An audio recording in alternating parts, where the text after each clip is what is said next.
All right, welcome everybody. My name is Mike Coor. I'm the State Council Chair for Wisconsin Trout Unlimited. Thanks for joining us tonight. We got a great show lined up for you. Another edition of Talking Trout. I'm glad you put your summer plans on hold for an hour to spend some time with us. We're super excited to have Nick Voss from the Driftless Angler here with us tonight. And Nick's going to talk a little bit about, he's going to kind of give us a little bit of a history of the driftless area. I know a lot of us kind of know that already. So he's going to kind of give the condensed version. And then we're just going to get right into, folks asking their questions and, we're going to go from there. So if you do have questions, by all means, scroll down to the bottom of the page and you should see the chat pop up. So if you just click on that and open your chat box and just type in your questions in there, and then I'll make sure to keep track of those, and we'll go back throughout the evening and we'll keep checking in there, and we'll try to get to as many questions as we can. So with that, Nick, I'm going to turn it over to you, and I'm going to ask you to maybe start out with just giving us a little bit of your background, like how you started fly fishing and how you got from a beginning fly angler to being a guide at the Driftless Angler, if you may. So the floor is yours. Well, welcome everybody, and thank you for joining me. My name is Nick Voss, and I was born in Utah, and that's where I started fly fishing. I think 7 was the first time I picked up a fly reel, which was one of those old automatic reels, Shakespeare's with the little wind on there. And I flailed away for a very long time, having no idea in the canal in our neighborhood what I was doing. And the old curmudgeon of our neighborhood that would always yell at us for riding our BMX bikes through his lawn, he eventually kind of took me under his wing because he was a fly angler and taught me what a leader was and taught me which end of the rod was and why I shouldn't have duct taped my reel to the rod.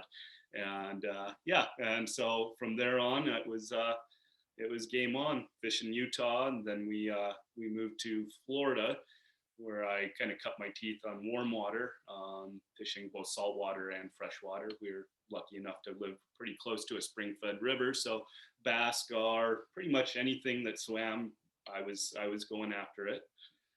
Then we moved to Wisconsin when I was in high school, and I drove up to the Driftless for the first time, and we'll leave the name of the creek nameless, but I remember the first creek that I came over a hill from Madison and peeked over and saw this amazing little gem of water, and I've fallen in love with the Driftless ever since. And I left for a little while after high school, but always came back here, and somehow the stars aligned, and Matt and Jerry welcomed me into their family, and I became a guide, I think it's 8 or 9 years ago now, for the Driftless Angler. And I had worked a little bit before that out across plains, but the Driftless Angler was kind of my go-to. And and here I am, and 8 or 9 years later. So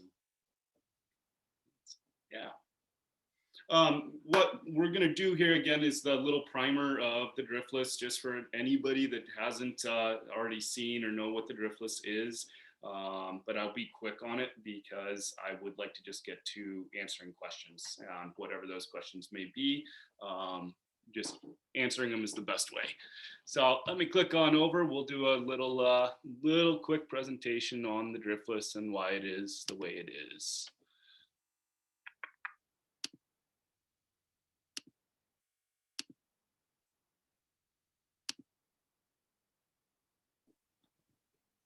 Right, I think everybody can see that. That looks good, Nick. Excellent, thank you. All right, so the Driftless, we look like we have old mountains, but actually where that person is standing there on top of the hill there, that is ground level. Everything down below is created by water. So the top of the ridges is actually where the ground level is, and everything is created by water here. The driftless is basically the lack of glaciational drift. I always think of it when I'm explaining it to clients is if you have a board and a piece of sandpaper and you come in and you sand, that's the glacier or the ice age coming down. And then when you retreat, what's left on that board is sand. So glacial drift or rocks, little pebbles, stuff like that. And we are not filled up with that. The other thing is, as you can see, these previous glacial periods, you'll notice that we are this tiny little island. Now, the best way I've had that explained to me, and I can understand why the island exists, or I can see it like that, but I didn't know why. And the way it was explained to me was that you have just north of us, underneath the surface layer of the bedrock, you have a giant dome of even harder rock. So when all that heavy ice comes down, think of it pushing down on the landscape like a sponge, but then it hits that dome and it's split around us. So the driftless is kind of like the eddy in the stream behind a rock. So we're that calm little area right behind where the ice wrapped around, came north, south, east, west, as you can see, came all the way through, which leaves us in a pretty cool area and also gives us all our springs. And again, this is just the size of it. And yeah, we'll just... So our springs, this is what protects us and our fish. We have groundwater coming out at anywhere between 52 to 56 degrees, depending on the time of year and what spring you're on. I have seen some, and I don't know if my thermometer was right or not, but I have seen some that would have been closer to that 48, which seemed pretty cold to me, but which is a good thing. But in that kind of low 50s is kind of what we look for with our springs. And with every high water event that we've had, I don't know how many people have noticed this, and I've talked to 90-year-old farmers on their properties that have springs that have been flowing that never flowed before.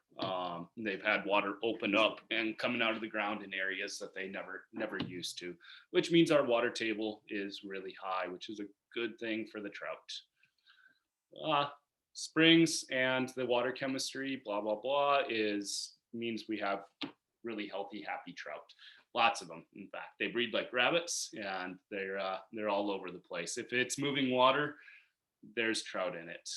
You can look at the DNR maps, which are good, but a lot of those surveys were done many years ago. So there's still blue lines on those maps that aren't necessarily designated trout water. Again, if you're in the driftless and it's moving water, there's trout in it. I don't care if the DNR hasn't classified it yet, and it's probably a good thing that they haven't, because then you won't necessarily see a car there. But if it's moving water, there's trout. Oh, that's the Viroqua one. Yeah, I think honestly at this point, this gets into the presentation that Matt and Jerry had, that we can just go into questions at this point if we don't need any more primers from the driftless. All right. Oh, something happened. No, I think you're good. Still good? Still see me? I see you. Okay, perfect. I hear you. All right. So that was great. Just enough to pique our interest. I think we've already got a couple of questions up in the chat. I'm gonna take some liberty and maybe change the wording of the first question, just because I don't want to put you on the spot and have you. I know you're not going to name streams and things like that, but somebody was asking like what areas would you target if you're looking to specifically catch like a 20-inch brown trout? Good question.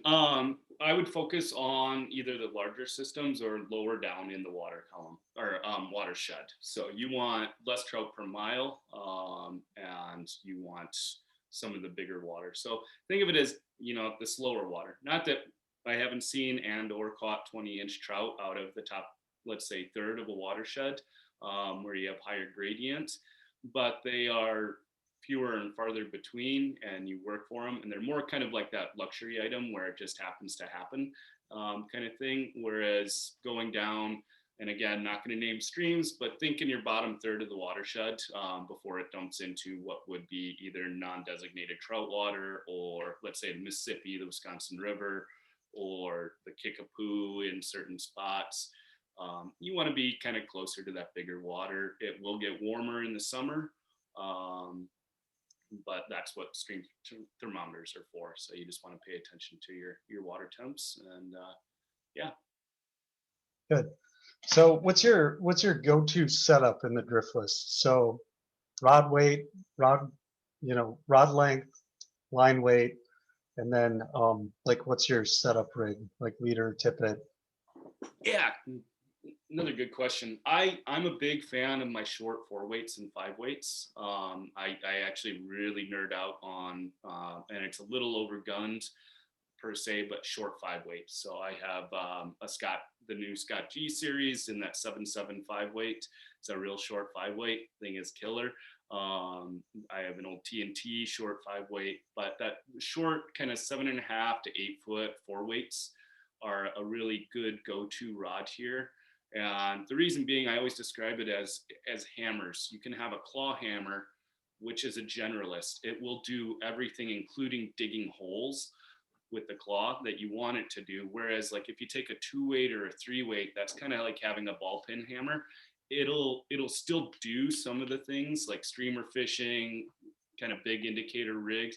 It'll do them in the right hands, but it's not necessarily pleasant to cast those kind of things. So that 4 weight is that generalist. It will cover all of that. And the shorter the rod, the shorter your casting stroke. That enables you to sneak under trees and change your angles a little bit easier on some of our tighter streams. Now you can go the opposite angle on that and go with a much longer rod, like a 10-foot rod, which would be good for dappling over grass and stuff like that. But in general, that shorter 4 weight and even 5 weight kind of does everything for you. Lines, it depends on the rod setup that you have. If you've got a fast action rod or a slower rod, but just a general weight forward presentation line does pretty well here. I do like double tapers too when you can find them, but that's just me, or triangle taper, the Wolf triangle taper. But yeah, the reels, I mean, the shop's going to hate me for saying this because I'm sure they would love to sell hatch and whatnot, but the reel could be a tin can here. It holds line. Generally, by the time you have reeled in all your slack line and then tried to put the fish on the reel, you've dropped your rod tip and the fish is off at that point. Knowing me, I pay attention to one thing fairly well, but you give me 2 things at the same time, like reeling in line and trying to keep a bend in the rod, I fall apart. So just a reel that holds line, and you match it to what you're doing. If you're fishing in the driftless and that's 99% of what you're doing, then just getting an entry level, metal reel, not necessarily plastic, because plastic breaks a little bit easier. But if you're also saying, hey, Nick, I'm going to be spending 30 days a year out west too, then you might want to upgrade to something that has a little bit of a drag or something like that. But there's no real need to spend a ton of money on the reels. Rods, same thing. The technology in rods, we're at the y-axis of the exponential curve. Graphite came and things got good and really good, and now our technology, for every new one that comes out, it's just that much better. You don't have to spend a ton of money on a rod. I truly suggest buying from a company that makes fly fishing equipment exclusively, kind of thing, ones that are dedicated to that sport. But the line is where you do want to spend a little bit of money on. It's just getting a good line on there will make all your rods cast to the best of their potential. And yeah, just make sure you keep it clean. Do you do any tenkara? I wouldn't necessarily say so. I don't own a tenkara rod per se, but I tenkara fished with my 10-foot Echo Shadow 2, the 10-foot nymphing rod. Same idea of tenkara, just not with a tenkara rod, just a straight short line on it and whatnot. I know there's kind of some controversy out there with tenkara, and then also like Euro nymphing and stuff like that. People get a little snooty on whether it's really fly fishing, and I say who cares. The one thing that I think with Tenkara is, again, it's like taking your generalist hammer that can do a little bit of everything, and it's giving yourself a very specific tool that does in certain situations, does really, really well. But then also in other situations, it's not the best thing out there. So that's my personal belief on it. Can we switch gears for a minute? I know like out west, there's like record heat waves going on right now. And there's a lot of people talking about stress that's being put on the fisheries right now. What are the waters in the driftless like? Are there waters that are too warm that we shouldn't be fishing? Should we be carrying the thermometer with us? Are the flows really varying with the rains that we're having? So the flows are first, the vegetation wants water as much as the streams do. So we haven't, except for a couple instances just south of us a little while ago, we did get some flash flooding. Everything's in really good shape water level wise. In fact, a little low compared to, I mean, this spring we kind of didn't have a lot of rain. And I don't know how many people have been out recently, but the aquatic vegetation is some of the densest I have ever seen on the driftless. There's holes that, you know if I walk into are 4 feet deep, 4.5 feet deep, and you can't even run a nymph through them because the aquatic vegetation is so dense. And that's that curly leaf pondweed is one of the big ones, which is an aquatic invasive species. So just make sure you're keeping your boots clean. We can touch on that subject at in a few more questions because that's a deeper one. But water temps wise, so yes, so those, we've all seen that poster that shows 60, 65, going green to yellow and rope up, and I think a stream thermometer is your best friend. I think that depending on where you put that thermometer matters greatly. If you're taking a water temp in the shallow little muddy flat that you're standing in, it's going to be a lot higher than the water temp where you're casting up into. So just taking consistent spots. So I do it, I go into a deep run, and so either at the top of a pool or the bottom of the pool, and I will find that deep slot and I try to get down a foot or two because that's where the fish are, foot or two, or down into the deeper water. If I'm just taking a surface temp, that's going to be a lot different than that foot or two down. And then I am also of the belief too that while we shouldn't probably be fishing in over 65 or closer to 70-degree water, the fish are also not eating at 60, 68, 70 degrees. So while it's probably not a good thing to be fishing for them, and a thermometer is a good thing, you're not going to catch them either. They're just not going to eat. So that stress, that potential stress of fishing for them or catching them, again, don't fish in 68 or 70-degree temps, but you're also not going to have a very good day fishing at 68 or 70 degrees anyways. So that's good advice. So how much do you think fish move around in the stream? Do they migrate quite a bit in the driftless area, do you think? Well, have you seen that Kirk Olson report? Yeah. Yeah, so that's I always equated it to that fish are like people. There's let's imagine that you came from a 250 person town, and one person went to the Peace Corps and then came back and worked in the gas station for the rest of their life. Another person started traveling around and just kept traveling. Another person, the furthest they went to was the county line, and they haven't gone any further. Factors are how many fish are in the spot that they want to live in, and what kind of breeding opportunities do they have. I do believe that back when our streams weren't as healthy as they are, that fish moved around a lot more, and especially to find spawning habitat. But now our fish have to move up into the riffle above the hole that they live in, or the run that they live in, to spawn. So while you still have some migration over long distances, I don't think it's as great as it once was. Okay. So let's get a little more personal. So not when you're out guiding, but you yourself, you're alone on the trout stream when you go out and fish. Like what percentage of the time you would say would you be fishing a dry fly versus something subsurface? Like how do you approach angling in the driftless? So I approach it two ways at this point. I either have a dry fly on or I have a wiggle minnow, which is basically the cheating version of fly. It's a fly fishing version of a Rapala. It's a foam cylinder with a V or a flat face, kind of cut at an angle, and when you pull it, it wiggles just like a Rapala. But at this point, I either dry fly fish or I fish with that thing. And I'm suggesting, unless you're just looking for pure fun, any of you, don't fish a wiggle minnow if you expect to catch fish, because the hookup ratio is about slim to none. But it is also one of the most exciting ways to see a fish eat. They will just explode on it. That's great. Do you have a favorite like nymph or dry fly pattern?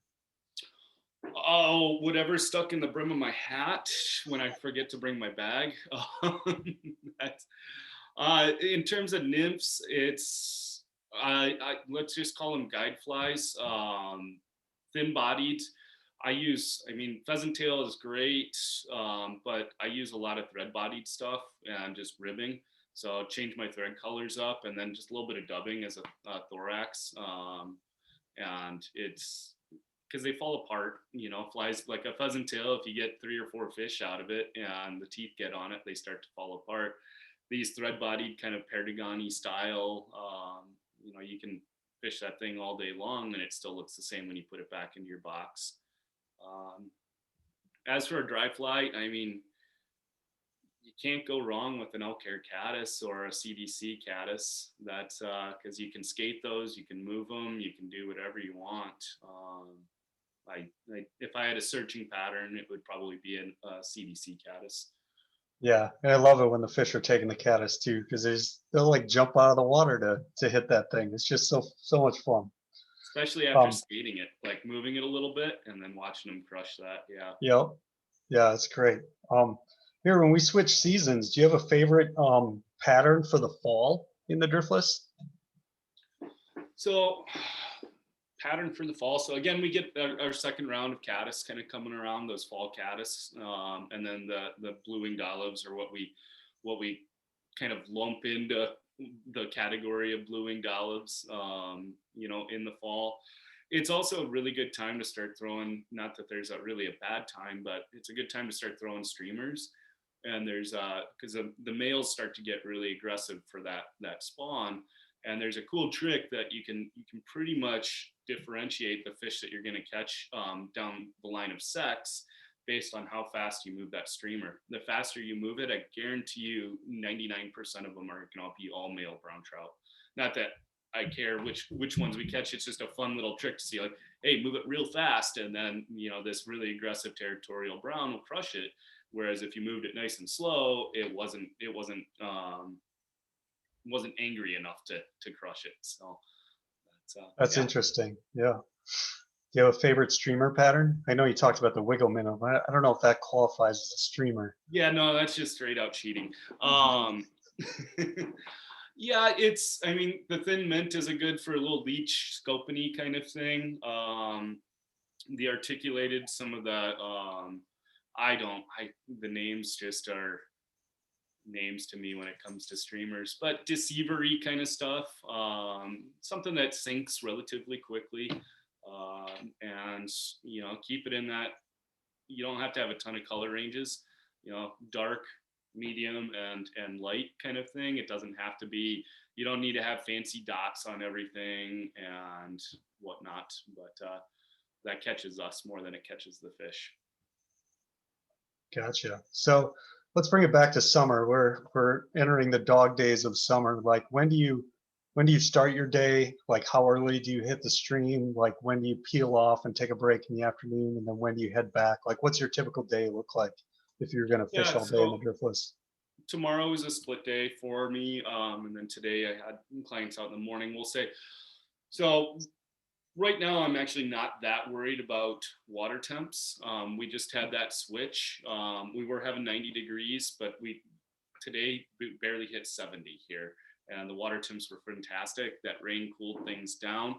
But in the dog days of summer, 6 o'clock and 5 o'clock, depending on what I'm finding on the water temps, is kind of my start time. So if I'm lucky, I get 6 o'clock. But if I need to do it, I'll push it down to 5 o'clock for a start time. especially on the weekends. 5 o'clock is kind of a smarter time period, and that's just to also beat people out to the water so that we can get first dibs on a spot. Because spots do narrow down in the dog days of summer. Some of this water that I would be fishing other time of year, I would not even try and tackle because it's just going to be too warm. So the summer does narrow down our spots. I usually am focused more on the top third of water columns or streams portions, and that gets me closer to the springs. Yeah. Yeah. Speaking of narrowing down your spots, here's a good segue. Do you have any advice for dealing with like overgrown areas or places where it makes it difficult to get back cast in? Yeah, so Echo and Steel both make a good weed whacker, and no, so that's where a 10-foot rod could come in. So for back casts, but more dappling kind of thing. But that's some of my favorite water to fish in the summer is when you get that weed growth, and I'm fishing streams that are 2.5, 3 feet wide and overhanging grass. Shorten up your cast. You don't need to be trying to put out a 30-foot cast, 35-foot cast, and just keep it like in the realm of what a tenkara cast would be. That gives you more accuracy. A lot of things I see people do with accuracy issues is they try to aim with the tip of the rod when they're casting, and you should be aiming with whatever grip you choose, whether it's the finger on the top or the thumb on top of your grip. Choke that grip up all the way to where the rod enters your cork, and that way you can feel, and you can do an experiment on this. Take a couple casts with your grip all the way back, like you're pressed up into the reel itself. Take a couple casts, see how that feels. I'm not going to tell you what to feel, but you'll see what I mean. And then move up all the way to where your thumb is right at the tip of the cork, and you're going to have a lot more feel over that. And then always aim with your thumb or your finger, whatever grip you're choosing. Don't aim with the tip of the rod. You notice when you wiggle your hand just a little bit, that tip of that rod moves a ton. So if you're aiming with the tip of the rod and you're not focused on your wrist, it's going to be inaccurate. You aim with your thumb or your finger, you're going to be a heck of a lot more accurate. Sounds good. Here's an interesting one. I believe you live close to the Kickapoo River, the main stem, right? Do you ever fish the main stem of the Kickapoo? And yes. There's trout in there? Is it bass water? So below Gaze Mills is bass water, pike water, walleye water. Nothing in huge quantities, but it also has what I find a lot of fun is moon eye, which will come up to a dry fly. So sulfur hatch and stuff like that. Fishing moon eyes, which are anywhere between 12 and 18-inch long fish. They're a lot of fun. But in terms of the trout, so everything above Gaze Mills does technically classified as trout water, which means that there is trout in there. Doesn't necessarily mean there's a lot of trout, but the ones that are in there are good large fish. Your odds of catching them, this is the dirty secret to it, is when the water temps are good for the Kickapoo to be fishing, you have maybe 10 to 30 fish per mile, which is not a lot. They're spread out in a whole mile section, which means that you pound a lot of water with the likelihood of not seeing a fish. Time of year to fish the Kickapoo, at least the lower down, is now dog days of summer. And what you want to do is you want to ignore everything except for where you get little tiny feeder creeks dumping in. Those are the air conditioning units. And those air conditioning units are where those fish that were spread out over the main stem have now congregated. It's not worth, unless you're fishing for other species, it's not worth to fish the Kickapoo. Especially, if it sneezes rain, it's chocolate milk. PJ knows, I see PJ there. So that's, and then that also said the upper sections up by Ontario and stuff like that, that gets into, I know that clears up a lot quicker, but I'm not a big fan of canoe hatches. And that is where most people recreationally canoe. So I kind of let them have that, and I don't pay attention up there. So. Yeah, here's an interesting question. Somebody who's kind of new to trout fishing and wade fishing in general, and they've been having a hard time adjusting. They've fallen several times in the stream. Do you have any advice for wade fishing in the driftless? Like how to keep your balance? Are there things like, are there specific wading boots you should maybe look for or something like that? So I would strongly suggest the number one thing is a wading staff. I mean, I don't care if you're a 14-year-old gymnast or my 95-year-old client. A wading staff is your best friend. And then also it comes into the idea of wading boots. You know, you're not going to get yourself more grip necessarily. We're not the out west streams where, you know, you have bowling ball sized boulders that are slipperier than an ice cube even. The difference between felt or studs or whatnot is not going to be that great. I would suggest maybe getting some stiffer ankle support boots, ones that are a little heavier duty on that, to give you a little bit more ankle support so that when you do step on an uneven surface, you're not rolling your ankle. But in that point, learn that it's all right to sit down and slide in. You don't have to take big steps off banks, and take your time. Just take your time. The fish are going to be there. It's, you know, you don't need to run up to a spot, whatever running means in everybody's mind. It's just take your time, make sure that one foot is stable before you move the next one. It's not walking on a sidewalk. Yeah. Yeah, that's a great little tip you mentioned about, you know, actually sitting down and sliding into the creek. I was out a couple of weeks ago. We were out for the women's fly fishing clinic out in Avalanche, and I was with a woman who was a little bit older than I was, and like I was scurrying down this bank, and she saw what I was about to do, and she just freaked out, like, "Don't do that!" And like, "What are you doing?" And then I just sat down on my butt and like straightened out my legs and kind of just slid right in, and it works pretty slick. So although, you know, if you mistime it, there's also could be a comedic factor there with your friends as well. So as long as you're doling out advice, let's talk about wild parsnip for a minute. I was just You going to ever say, run into that? Sorry, go ahead. You ever run into wild parsnip, or do you have advice Yes. for avoiding it? Yep. Avoiding it means just avoiding it whatsoever. It's that yellow plant, and it's pervasive everywhere. And I can't prove this, but my sneaking suspicion is when you drive down the county roads and you see the edges of the roads, they are just covered right up to the edge of the road with that. And I have a feeling that our counties kind of mow those roadsides at the wrong times.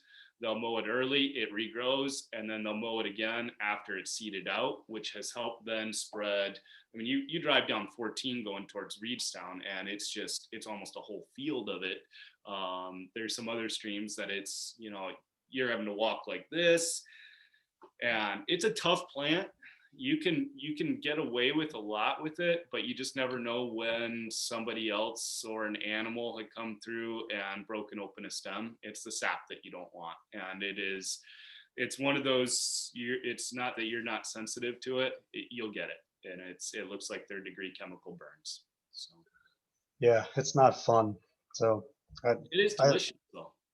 Yeah, I always wear long sleeves when I'm out in the driftless for sure. I always make sure I've got long sleeves on. That helps a little bit. I mean, obviously your hands are still exposed, but kind of cuts down on some of the risk. If you do feel like you've been exposed, I mean, carrying a little bottle of hand soap in your bag. I carry a little bit of soap in my bag. I also carry salt for leeches. So especially when we're wet wading, you don't want to necessarily just rip a leech off your leg if you do get one. They're just like slugs. A little bit of table salt and they'll curl up and fall off. So soap for the parsnip so you can wash your hands. And then also, if you do feel, and this is really important for people because there was just a case of this, if you do feel like you've been exposed and it's on your hands, do not touch your eyes, because people go blind every year doing that. They'll rub it into their eye, and that's when it can get really nasty. So it's one thing to have scars on your forearms and your legs. It's another thing to not be able to see. So. Yeah, that's good advice right there for sure. So here's another advice question. How do you keep your line clean? Do you clean your lines? Yes. The fly shop will probably hate me for saying this, but quite a few fly lines that I've seen come through the years that people want to buy a new fly line and they think their fly line is junk is just because they didn't wash their line. Keeping some of those little towelettes that they have, those do a fairly good job, but the best way to do it is to just fill your sink up with a little bit of warm water, a couple drops of Dawn dish soap, take a nice clean rag and strip out as much line as you feel like you use on the longest cast. You don't have to go all the way into your running line if you don't want to, but I get anal, so I do. I take it all the way to the backing and then just run that line through that towel a couple times. And then you can get really fancy and put some line dressing on it as well, which will give it that slip coating again. Not necessary, but it does. I mean, it feels nice. Yeah, forgive me if you touched on this before, but I know we were talking about lines and rods and line weights and things like that. Do you have a preferred tippet size that you use generally in the driftless? Tippet or leader? Tippet, like Tippet. Diameter. So I go through 5X and 6X and 4X. 4X, but 5X and 6X is kind of my main one. And the reason being, and some people might say that's a little light, but I start my leaders off really heavy. I run 2X or 3X leaders. And so I'm not really adding a ton of, I'm not having to put on 3X and 4X tippet very often because people are very rarely breaking off on that heavy of a leader. But it's primarily my droppers. 6X. I like if I can get away with it, especially when we're fishing size 18 or smaller nymphs. I like to use 6X because the drag coefficient when it sinks through the water column is a lot less than say 4X because it's thinner diameter. Gets down deeper quicker. Now, if I've got a happy hook setter that's just going a little too heavy and I'm losing a lot more flies than I'm comfortable with, I will go heavier on my tippet, but then that also either means I need to lengthen my tippet for the depth that I want or add some sort of extra weight. So. Gotcha. Yeah. Are you using fluorocarbon or just the standard tippet? I personally don't use fluorocarbon.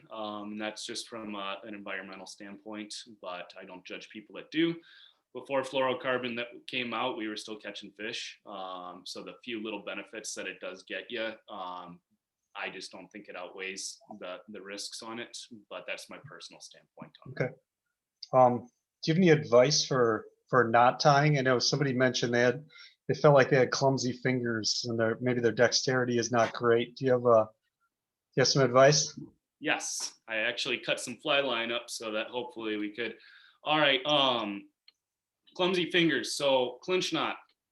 There's all knots are good knots, but clinch knot's probably the simplest one for you to tie.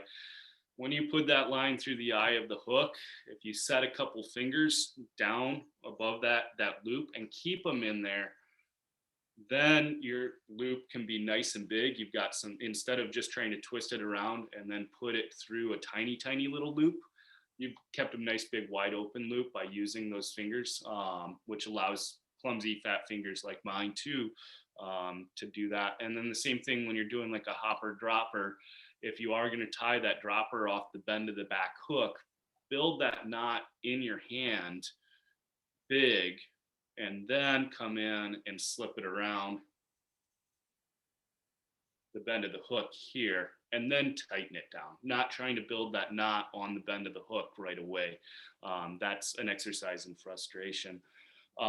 As for a tippet knot, there is a quick and dirty way of tying a surgeon's knot or however you want to call it. But let's say I've overlapped, my leader is going to come from this side, so my left side, my tippet's going to come from the right, and I've overlapped that section pretty heavily. The better you get at it, the less you have to do. Then I fold it into my hand like this, and I've got big, nice loop. I come in, 2 big fingers, 1, 2, 3 twists, reach down, grab the tip of my leader and my tippet section, pull it through, forms a nice big figure 8, and then you pull everything tight like that. And that big loop, what it does is it accommodates fingers like mine, and it also allows you, if you already have in the winter, pre-rigged midges on tippet, because I don't like tying midges on when it's only 26 degrees. My hands don't work. So I'll have pre-rigged from home some midges with 18 inches of tippet, and that nice big open way to tie that knot means that I can just pull the fly right through and boom, you're done. That's great. I'm going to try that. I should let everybody know we're recording this and we'll post it to our YouTube channel. So if you wanna, I'll have it up there later this week. So if you guys want to go back and follow Nick's form there, you'll be able to do that. Let's see.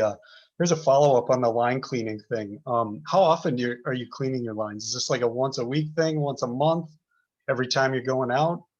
Oh, it depends. I mean, the more consistent you are, the longer your line's going to last. Me, I mean, I terrible for it, so I maybe once a year kind of thing. But I also, the worst thing you can do if you like to fish is become a guide, because you don't fish anymore. So my lines don't see the water as much as they used to. But I would say it, depending on how you're going to fish, once a month is going to be fine. Best thing too is just not to store them in your car in sunlight, letting sunlight hit them for long periods of time. That's just, and then heat fluctuations too. Again, I'm breaking that rule right now, but it will make your lines last longer. So. Yeah, that's good. Here's a question: have you ever used the Davey knot? I have, and I think honestly, again, there's not Nazis out there.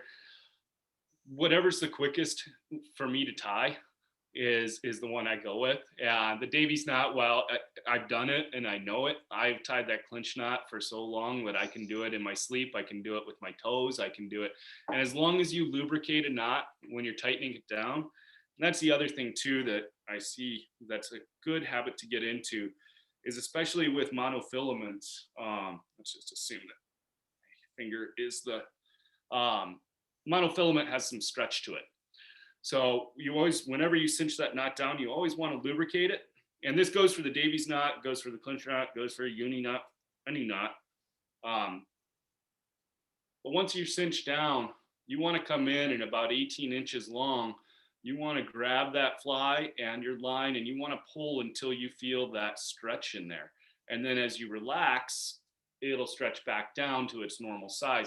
And what that does is it cinches down, that it stretches all the way through that knot, but it supersedes that knot. So it's, once it stretches, but when it tries to relax back down into its original form, it can't do that in the knot itself. It can do it in the straight line, it can go back down to its normal size, but the knot's been superseded, so it can't do that. So that'll ensure a nice, strong, tight connection there. That's great, good advice. Let's see here, where do we want to go next? Have you night fished recently? Do you go out night fishing much? I do it upon request, and I get first right of refusal for that. It's just the idea of walking these streams in the middle of the night with no flashlight on until you either catch a fish or you're walking out. It's a safety issue. But night fishing can be a good way to target some of our larger fish, mousing or streamer fishing. I've even thrown bass poppers for them, which works incredibly effective. But it is a good way to do it. I kind of through the years have come to this understanding that the darker the night, the better. And then also when I'm driving out to the water, I'll usually feel like I have a pretty good chance that we're going to get a couple more strikes than on average if the feral cats are out on the side of the road mousing. So if while I'm driving out to the water, I see feral cats, I know it's going to be a good night. Yeah. Somebody asked about a red light at night, and I know well, back before kids or when my kids weren't taking up so much of my time, I did a little more time mousing, and I always look for a headlamp that's got where you can just turn it on and then the red light's on. You can turn it off and it's off, but you turn it back on and it's right on the red light. Some of the headlamps will go automatically back to that white light, and it blows your vision for like the next 5 minutes. So if you find yourself a headlamp that you can click on a red light, you can click it on, click it off. It's not going to ruin your eyesight for a period of time while you're out there, and it'll be much more enjoyable. And I think I should do a plug for the shop, right? Because I think Jerry enjoys some night fishing. She'd probably be happy to take someone out if someone wanted a guided trip in the evening. I know she does some mousing, so. Yeah. Another trick too with that, and Jerry she loves mousing, so that's yeah. Another trick with the headlight too is if you do have to turn it on, this was an old Boy Scout trick that I think it was from the Army that they taught us, but close one eye. So if you have to turn your light on, you close one eye while you're doing that, and then you'll keep your night vision in that eye. And then when you turn your lamp back off and you open your eye, you've got your night vision still. So it gives you a lot quicker time turnaround from doing it with both eyes blinded from the light. Yeah, that's a great tip. I didn't know that. I had not thought of that before. I'm gonna use that next time. Do you have if someone's looking to catch brook trout, do you have some advice on what types of water to target or what to look for? How they should kind of narrow in their, give themselves a better opportunity to. Small water. I think the top eighth of pretty much all our streams you'll find brook trout in. But there's some, I mean, incidentally, you'll run into them in some of the bigger water, especially after high water events. They'll get flushed out a little bit, mixed around a little more before they have a chance to move up. Again, stream temp thermometers, finding the colder water. That doesn't necessarily mean it doesn't have to necessarily be the small water, but everybody thinks of like springs, they see them coming out of the hillside, but people miss all the ones that are actually coming up off the bottom of some certain holes.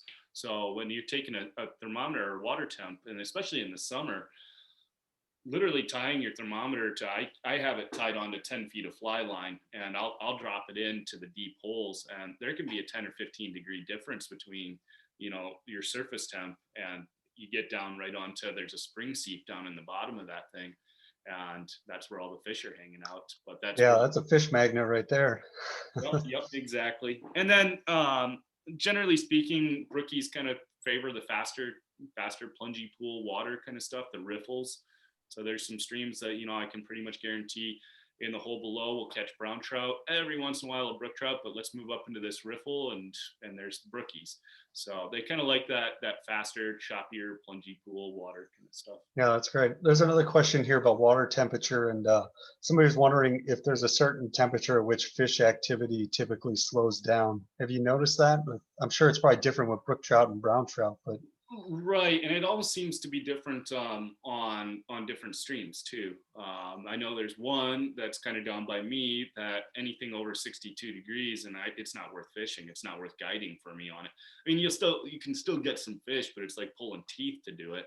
Whereas on another stream, 62 is still fairly good, and the fishing is pretty consistent. But I would say 65 is kind of that for if you're just going to take a general across the board, 65 is when things really just kind of tank a little bit. So yeah, that makes sense. Here's an interesting one: mountain lion safety. Don't fish at night. Fish at night. Perfect. They always attack from behind, so you could maybe get a hat or a T-shirt that has the eyes on the back, so they never know which way to come at you. That's good. Yeah. I know we had a bobcat in broad daylight, just 50 yards down our property on the trail cam. So that was not that I'm not worried about a bobcat, but yeah, they're around. Yeah. So how about if you go about and you're scouting an unfamiliar stream, what types of things are you looking for on new water, and like how are you approaching that? Slowly. So that's the number one thing is every stream has its own rhythm to it, but I'm looking to see the behavior of the fish. Are they holding out right in the tail outs already, or how much glass flat water is there? If I'm scouting new water, it's been rare that I haven't been on Google Maps and already satellite viewed it. So knowing what my gradient is, if I'm going to have any cliff walls coming up kind of thing. So I have a general idea of what I'm expecting before I even get there. But it's trout, at least trout in the driftless. I mean, they're not bass. First and foremost, current. That's the number one thing: current, depth, and then structure. So structure being a log or rocks, but you can take that out. You can have 1.5 feet of water versus 3 feet of water. But as long as you have current, a condensed bubble line, a narrowing down of that food lane kind of thing, you're gonna have fish there. It's yeah, structure is kind of the last one. That one can come and go. I mean, if you have all three, that's the best of all case scenarios. So if you got the current running along a log that's, you know, in 5 feet of water, game on. But you could get that log out of there and there would still be fish there. Now, logs are also good for, wood is good for bug life too. So that's the other thing is bugs need food and places to hide and different stuff like that too. Yeah, wood is definitely good. So when you're talking about some of these fishing these bigger holes and fishing with weighted flies, do you prefer to have the weight on the fly itself, like a beadhead nymph type thing, or would you put split shot on your tippet or leader somewhere to help get that down? Right. So I generally use my bead heads for that, and I stay away from the split shot just because the split shot doesn't tend to be reusable, or it's hard to do that, to break it open and then recrimp it on there, kind of thing. So, and if I do like the way an unweighted nymph moves in the water, but at that point I'll just do a 2-fly rig. I'll use a big heavy tungsten beaded fly to get myself down, and then I'll put on the back end an unweighted pheasant tail, soft tackle, whatever my unweighted fly would be. All right, so I'm going to throw a scenario out at you. You're working in the fly shop right behind the counter, and I'm Joe Nobody from out of town. You never seen me before, and I walk into your shop, and I really don't know a whole lot about fly fishing in the area, but I want to get some solid intel out of you. You know, I know at some point that's almost like a transaction. Like I need to make some sort of a purchase, or how do you go about how should a customer go about handling that type of interaction? Like, is it okay to just walk in and point blank ask, or should I buy something first and then maybe start the conversation? Like, is there store etiquette? Yeah, that's a really good question. First and foremost, I only get to work the shop when I've made a mistake and I'm being punished. So that's not that often. But when I have, and is that why we see Matt in there all the time? Exactly, Matt is constantly being punished by Jerry. So that's no, I've been in there a bunch. The one thing I can say, and this isn't true for all fly shops across the board, but when you walk in and even if you don't buy anything and you ask a question, unless it's something specific like where is the stream that I'm most likely to catch the tiger trout on or something, or just just asking way too detailed or kind of thing, we're gonna give you information. We're not going to leave you. I don't care if you bought something or not. We're going to be friendly, and you're going to walk out with a general idea of where to go and how to fish. As for flies, different flies work at the different times. So yeah, I would, even if it's 2 or 3 flies, that's not going to be a bad thing, and that's not necessarily going to buy you more information, but it's definitely supporting your local shop. Now, the number one thing I tell like Joe Schmo is brand new to this sport, and even the most experienced anglers out there, if you do purchase flies, instead of just being like, hey, what works? And then we hand you half a dozen flies, these have been working really well. Ask why. Ask us why. And that way, and especially for the new angler to it, entomology, we all end up basically playing entomologists on TV. But when you're first beginning, I'd rather you get the cast down. I'd rather you get how to approach the water, how to read, and then you can you can get yourself really overwhelmed on entomology. But as long as you go in and you buy, or even if you have a fly box and you have some flies that, grandpa used to have, and walk in and be like, why did this one work? What is this? Ask why is the most important question out there in my mind. Why? So. That's great. That's great advice. Appreciate that. So here's another one. Someone was asking if you have some ideas on some resources for finding maps and finding locations for different streams. Are there certain places like online you go? I know you mentioned like Google Earth, but like if you're looking for public access areas or things like that, are there places that you go to? Yeah, so that's the cat's out of the bag.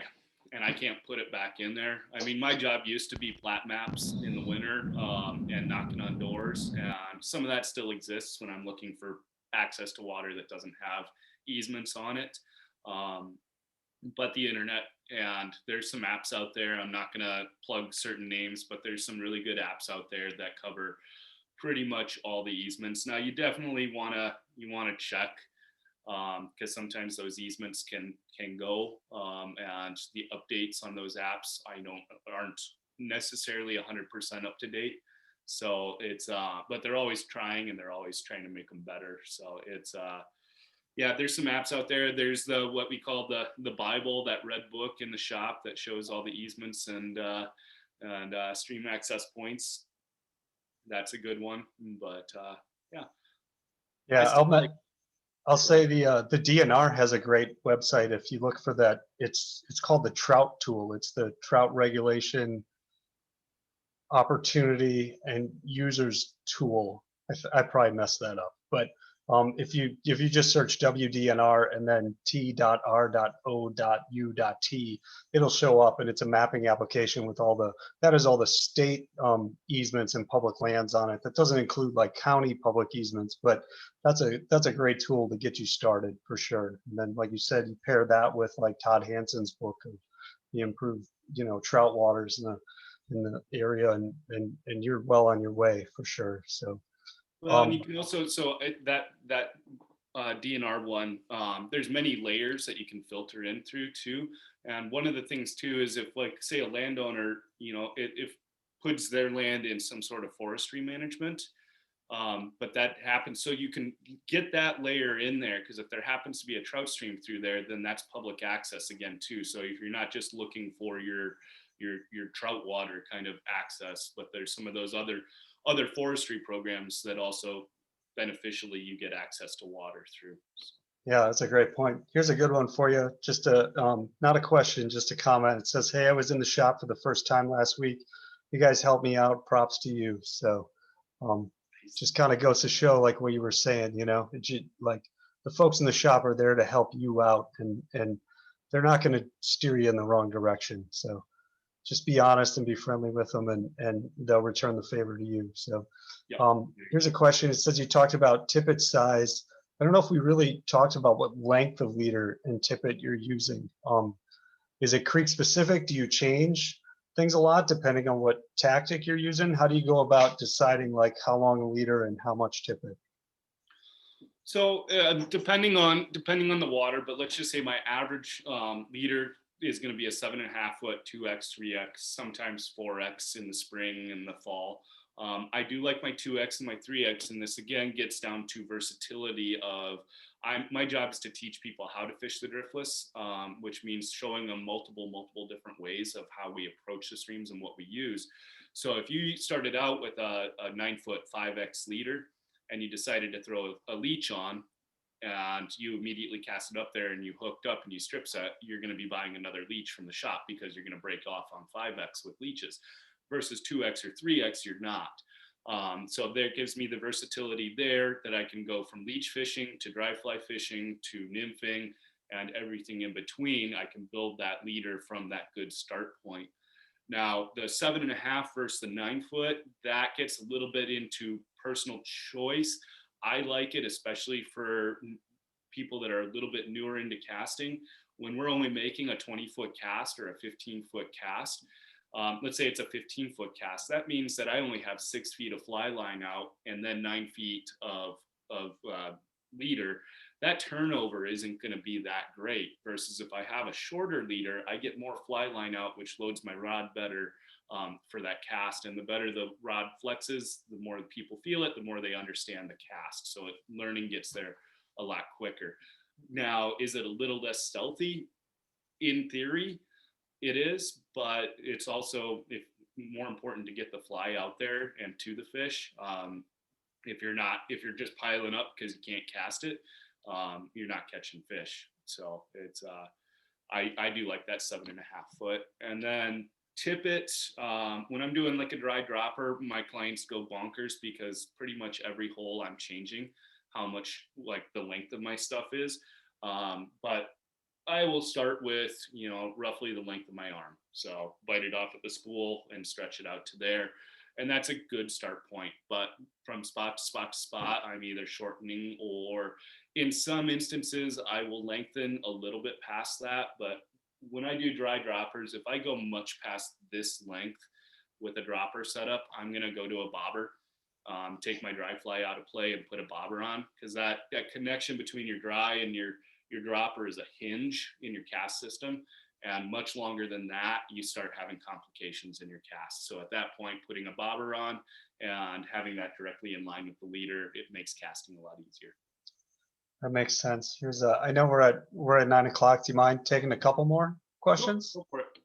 Okay. So here's one. How much time do you spend in any one spot on a stream before you move on to another spot? Or in other words, are you do you like to run and gun and like hit the feeding lanes, or are you one to slowly, methodically like pick things apart? So if it was just me fishing, I would slowly, methodically pick things apart. I used to be a run and gun person, but in the guiding aspect, I match to the personality of the angler, what they kind of are, what they're getting. Personally, I think people do tend to move too fast through these streams. Before I move my feet, I'll change my depth. Before I move my feet, I will change my depth again. And if I'm still not catching fish, then I might change my fly at that point. But then I'll move my feet.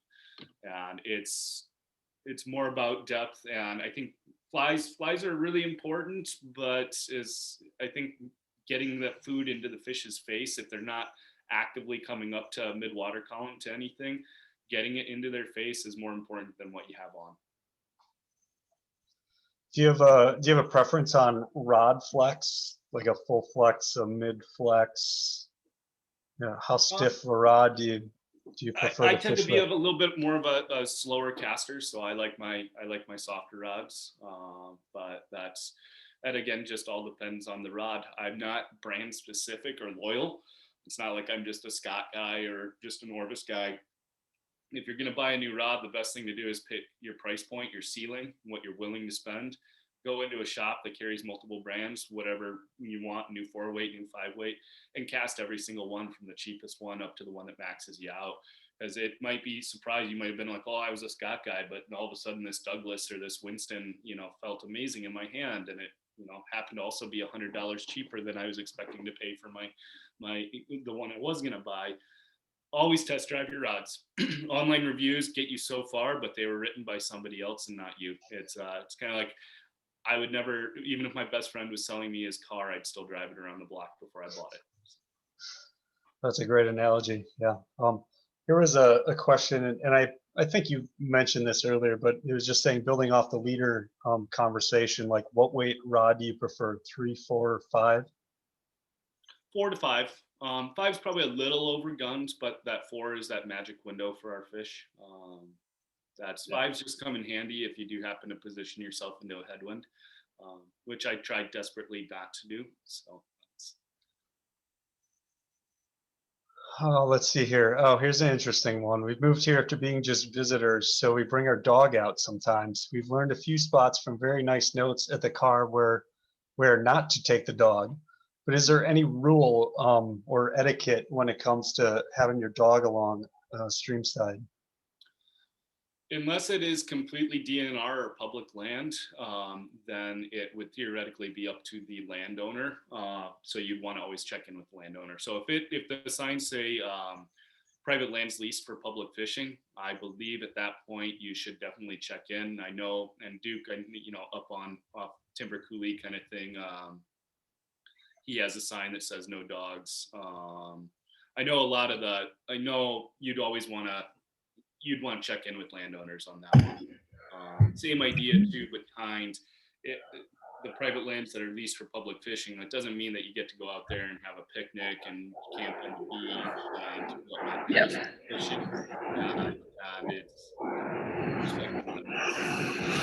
That's a good point, Nick. Hey, Duke, do you wanna add to that? Sure. I've had a number of conversations with DNR fisheries managers about what the easement gives you a right to do. And, there's kind of 2 layers. And one is the landowner's preference. They don't like people bringing dogs into their pastures, especially when there's any sort of stock present. And if I was proposing to do that, even with the DNR easement, I'd talk with the landowner and see if it was okay. The other level is what's the base of what's legal. DNR tells me that you can bring a dog onto a DNR easement if you keep it on an 8-foot leash the whole time you're there. And so you got this thing about keeping good relations with the landowners, and my advice is to leave the dog alone, leave the dog away. Don't bring it with you when you're on that water. You don't want to jeopardize relationships with the landowners, and you don't want to violate. Theoretically, you could get a ticket for dog running at large on a DNR easement without a leash. I haven't ever heard that happening, but it's really important to keep good relationships with those landowners. So I wouldn't bring my dog with me onto a DNR easement, leash or no leash.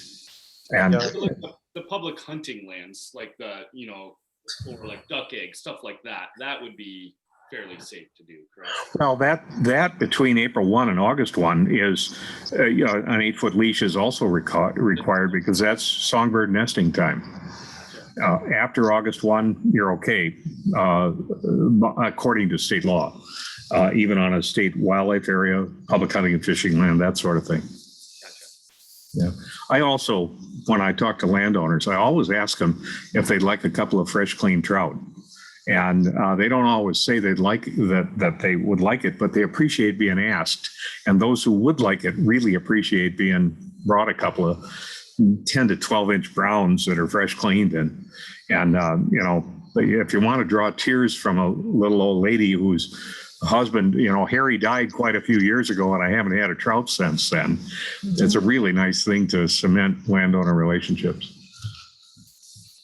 You have to know how to clean them. That's great, dude. Good advice. Appreciate it. Thanks for sharing. We're probably running out of time here. I think we're gonna wrap this up real quick. I got one more question for you, Nick, that will maybe end on this. I kind of wanted to get your take on this. So I'm out fishing the driftless, like I'm struggling, right? Nothing seems to be working. Like, so I stop, I take a break. Like, what's your approach? Like, how do you assess that situation and figure out if a change needs to be made, and how do you go about figuring out what change that is? So are we dry fly fishing, or are we is it Sure. Okay. What I'll do is I'll start off on the back end, tail ups, and just pick my way across. So if you imagine that you have a pool and got a nice little, let's take it from the run, dumps in hard against left bank, and then tail out, the pool still on kind of the left bank, and I'm getting in from the right side, kind of the back end right. I'm going to work my way from the back end. I'm thinking I have grid paper across that stream. I'm going to work from right to left all the way up to that left bank, and then increase grid paper up right to left.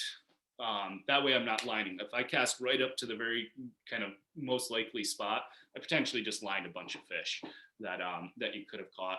Now I'll fish the dry fly, dead drift, but before I change anything, I'll twitch. I'll start moving those flies. Movement, and it doesn't matter what dry fly it is. When we were always, the old rule of thumb was skating caddis, but that was kind of the only thing you ever really heard about moving per se. But everything should be twitched and moved. And if you watch those bugs on the surface, especially when you get like into some of the denser blue-winged olive hatches or even the caddis hatch, the ones that sit there and are just kind of dead still, they're not the ones that get eaten. It's the ones that are fluttering around, especially when the fish have a lot of targets to see. It's the ones that move that get eaten. So drawing your attention with some movement. And then I'll usually use like a pool like that as my litmus test. And then I'll move up to the next one. And what I learned from that pool, then I apply it to, did it require movement?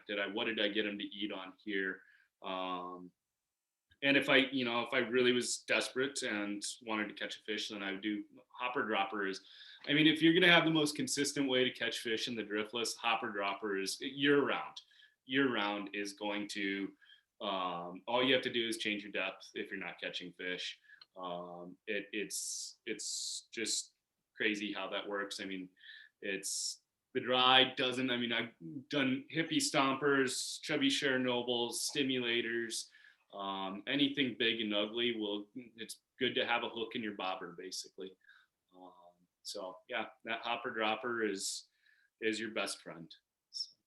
Yeah, that sounds great. Well, hey, I think we'll wrap it up there because it's hopper dropper season. So we'll all go get rigged up for the next couple of days out in the driftless. But thanks so much for spending some time with us. Thanks for dropping the knowledge and sharing the knowledge and being gracious with that. And we certainly appreciate you being on and sharing your insights with us. So thanks again.